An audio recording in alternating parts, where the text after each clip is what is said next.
pessoal, sou a professora Joane Rossato, faço parte do Núcleo de Estudos em Saúde e Qualidade de Vida Unesqueve e vamos dar continuidade falando dos processos de divisão celular, agora conversando um pouco sobre meiose. A meiose é um processo de divisão celular que vai acontecer nas nossas gônadas e apenas células com capacidade de gerar gametas, como espermatogônias e ovogônias, que serão capazes de realizar meiose. Por isso que o nosso título e a nossa conversa é sobre meiose e gametogênese. Vamos falar tanto da gametogênese masculina quanto a gametogênese feminina, destacando as principais diferenças entre as duas. Relembrando então a mitose, é possível observar que aqui, claro, numa figura representando uma célula com apenas 2 cromossomos, para ficar um pouco mais fácil a ilustração. Mas sabemos que as células humanas têm 46 cromossomos e que os gametas eles devem ter metade da quantidade de cromossomos da célula original, portanto, 23 cromossomos. Para que nós possamos enxergar melhor na figura, nós vamos trabalhar apenas com 2 cromossomos nesse comparativo entre mitose e meiose. Com relação à mitose, é possível observar que existe um cromossomo vermelhinho e um cromossomo azul. Esses cromossomos, eles vão lá na intérfase, na fase S, serem duplicados. Essa duplicação vai permitir, então, que essa célula possa ter o dobro do material genético. Ou seja, numa célula humana, nesse momento, vão haver 46 cromossomos duplicados.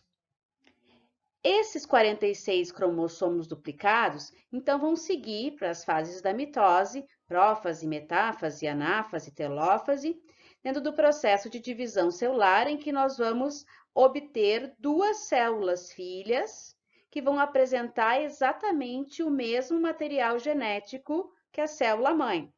Então, quando nós estamos aqui na citocinese, em que ocorre a divisão citoplasmática, conseguimos visualizar que existem 2 células filhas apresentando exatamente o mesmo material genético da célula mãe. Lembrando que a mitose acontece em todas as células do nosso organismo. Então, células geradoras de tecidos, como o tecido epitelial, tecido conjuntivo, mas a mitose, como nós vamos ver, também vai acontecer nas células geradoras de gameta. Então, quando nós temos mitose, a célula mãe tem 46 cromossomos, se considerarmos, então, genoma humano, e as células filhas também terão 46 cromossomos, cada uma delas mantendo, conservando a mesma quantidade de DNA. Com relação à meiose, nós também temos nas células agora geradoras de gametas, como espermatogônias nos homens e ovogônias nas mulheres, nós temos células com 46 cromossomos também, né? Aqui representadas apenas por 2 cromossomos, para que didaticamente fique mais fácil a visualização. Essas células geradoras de gametas, elas também terão que passar por um processo de duplicação de DNA na fase S e vão estar agora com 46 cromossomos duplicados. Só que na meiose, diferente do que acontece na mitose, a intenção não é mais manter a mesma carga genética exatamente igual à da célula mãe. Bem pelo contrário, o objetivo da meiose é variabilidade, é que todas as células filhas possam ser diferentes. Então, durante o processo de divisão celular, vai acontecer uma recombinação. O que é essa recombinação? A recombinação é o chamado crossing over, que é um momento onde existe uma troca de material genético entre os cromossomos que estão realizando o processo de divisão celular. Aqui fica fácil de enxergar que se tem um cromossomo azul e um cromossomo vermelho. A partir do momento em que o cromossomo azul e o vermelho realizam essa recombinação, realizam esse crossing over, quando nós vamos verificar as células filhas, é possível observar que nós temos uma célula filha azulzinha, uma célula filha, outra célula filha azul com uma pontinha vermelha, outra célula filha vermelha com uma pontinha azul e uma quarta célula filha vermelha. Isso significa que durante a meiose, apesar de partirmos de uma célula original com 46 cromossomos, ao final nós teremos 4 células filhas, cada uma com metade do material genético da célula original. Então, 23 cromossomos no caso dos humanos. Tá? Na nossa figura, inicia com 2 cromossomos, termina com 1. Nos humanos, inicia com 46 cromossomos, termina com 23. E cada uma das células filhas vai apresentar um material genético diferente por causa dessa recombinação, por causa desse crossing over. Então, o objetivo da mitose é conservar o material genético. As células filhas devem ter exatamente o mesmo material genético que as células mães. O objetivo da meiose é variabilidade. As células filhas, elas devem ter materiais genéticos diferentes, tanto da célula mãe quanto das outras células filhas. A gametogênese masculina, que será a meiose masculina, ela vai acontecer na gônada, que se chama testículo. Então, os testículos, eles vão apresentar na sua estrutura espermatogônias que vão ser capazes de realizar a meiose. Essas espermatogônias, elas vão estar no interior do túbulo seminífero, como nós conseguimos observar aqui nessa figura, tá? Então, aqui nós temos o interior dos túbulos seminíferos.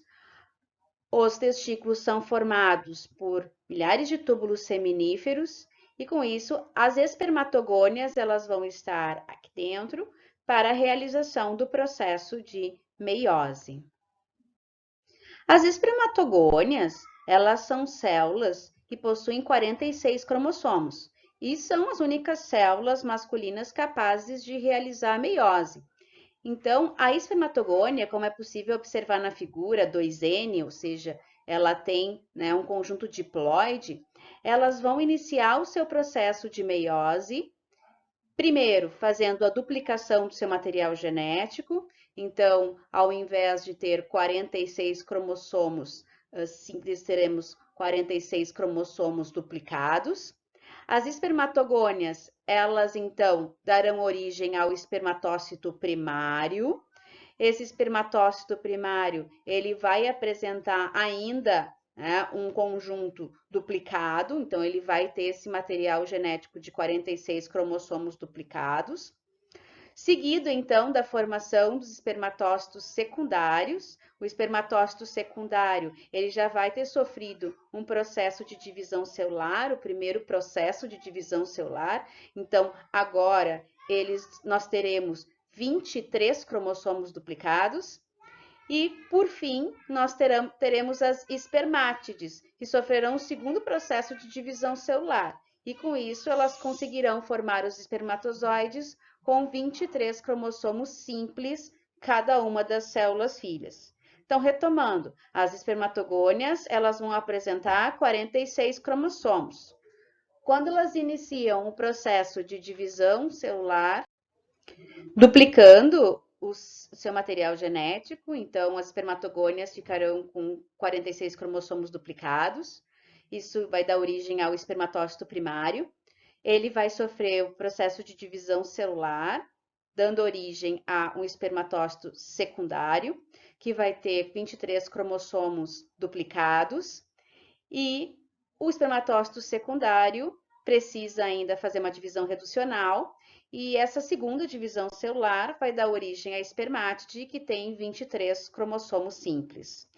Para ficar um pouco mais claro esse processo, vamos então trabalhar com estes números de uma maneira um pouco mais espaçada, para ficar um pouco mais fácil de compreender, né, esse processo.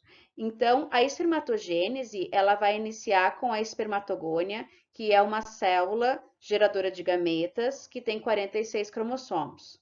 Antes de realizar o processo de meiose, a espermatogônia, ela vai realizar mitose, ou seja, ela vai gerar uma nova espermatogônia exatamente igual a ela, com 46 cromossomos, que vai permitir a manutenção do número de espermatogônias.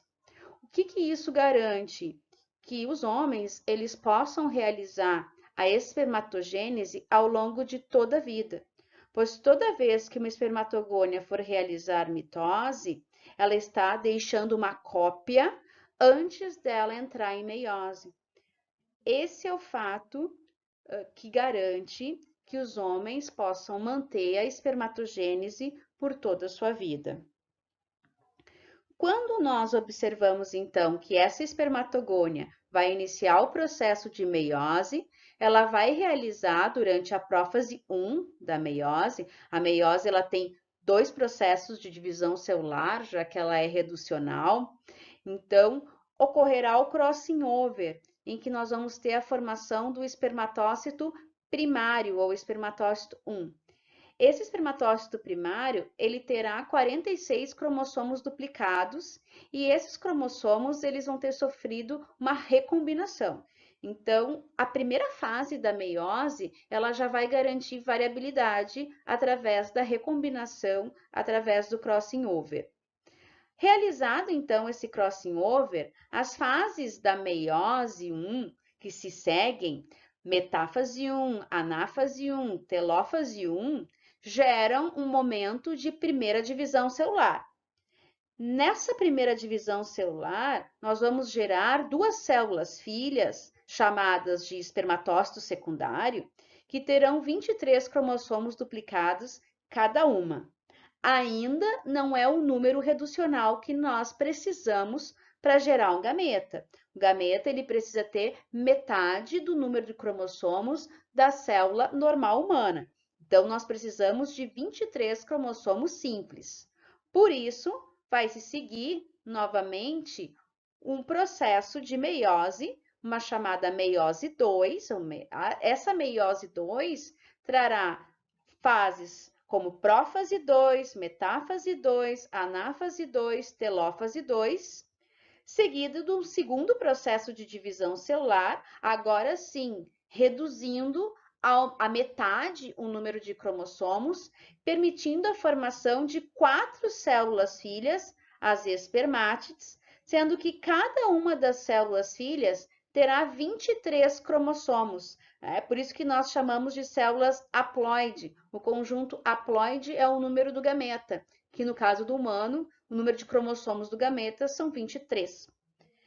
Da espermatogênese, nós podemos concluir que nós saímos de uma espermatogônia que tem, então, 46 cromossomos, para que nós possamos chegar a espermátides, 4 células filhas, com 23 cromossomos cada. Garantimos dentro desse processo a recombinação, o crossing over, o que vai fazer com que essas 4 células filhas possam ser diferentes entre si. Bom, a espermátide, ela já está pronta para ser o gameta masculino? Não. Então, por isso que nós precisamos da espermiogênese. A espermiogênese vai ser um processo de diferenciação que vai permitir que a espermátide, que é uma célula arredondada, né, que é uma célula arredondada, ela possa gerar a formação do gameta masculino, que precisa ter motilidade. Para isso, 3 organelas vão ser fundamentais dentro desse processo. A primeira é o complexo de Golgi. O complexo de Golgi, ele vai gerar a formação da estrutura chamada de acrossomo, que fica bem na cabeça do espermatozoide. O acrossomo, ele contém enzimas hidrolíticas que conseguem dissolver a corona radiata e a zona pelúcida, permitindo que o material genético masculino, os 23 cromossomos masculinos, consigam ser introduzidos no óvulo. Com isso, é possível realizar a fertilização, por isso a importância do acrossomo. Outra organela fundamental são os centríolos. Os centríolos eles têm um papel importante para o fuso mitótico e também meiótico no processo de migração dos cromossomos, mas aqui para a formação do espermatozoide, ele permite a geração, então, do flagelo. Então, são os centríolos que vão formar o flagelo.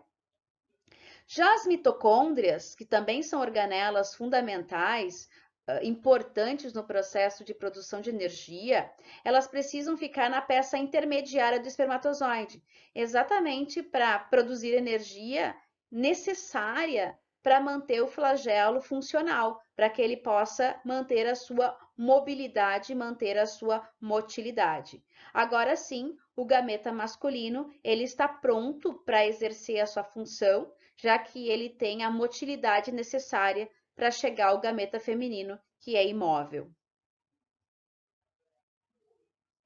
A gametogênese feminina ela vai acontecer na gônada feminina, que se chama ovário. As mulheres normalmente têm 2 ovários, um de cada lado, que estão ligados às tubas uterinas, que auxiliam no processo de motilidade do gameta feminino, que é imóvel. As tubas uterinas apresentam cílios e favorecem para que o gameta feminino possa chegar no útero. O útero tem papel importantíssimo na implantação do embrião. Mais adiante, nós teremos uma aula sobre período embrionário e poderemos falar um pouquinho mais sobre isso. E a estrutura vaginal faz parte do sistema reprodutivo feminino, permitindo então o ato sexual. E, claro, também tem a genitália externa, que vai favorecer para que todo esse processo possa ocorrer. O sistema reprodutivo feminino, ele tem como função não apenas, claro, a produção de gametas, mas também manter o ovócito fertilizado até o nascimento através da gestação. Então, o útero ele tem um importante papel não só da implantação, mas de permitir todo o desenvolvimento embrionário e posteriormente fetal. E claro, assim como acontecia no sistema masculino, que existe a produção de hormônios masculinos, aqui também são produzidos hormônios sexuais femininos. A ovogênese, ela vai ser um processo pouco diferenciado da espermatogênese, principalmente porque vai apresentar algumas etapas de parada durante o processo, diferente do que acontece na espermatogênese, que acontece de forma contínua. Então, anteriormente, nós tínhamos conversado que a meiose é um processo de divisão celular que acontece nas gônadas, nas células geradoras de gametas, como espermatogônias e ovogônias. No entanto, as espermatogônias, quando entram em meiose, esse processo é contínuo. Ou seja, uma vez iniciado, vai gerar 4 células filhas imediatamente. Aqui na ovogênese ou oogênese, vocês encontram essas diferentes nomenclaturas nos livros, nós conseguimos observar que a ovogônia será uma célula com 46 cromossomos, como nós já. Essa célula, ela vai realizar a mitose, gerando então células filhas, né? Células que apresentam o mesmo material genético. Então, as ovogônias de 46 cromossomos, elas também irão gerar novas ovogônias através do processo de mitose, exatamente idênticas, com o mesmo material genético, assim como acontece no sistema masculino. No entanto, diferente do sistema masculino, que acontece durante toda a vida, aqui a ovogênese ela ocorrerá do 1º ao 3º mês de vida embrionária.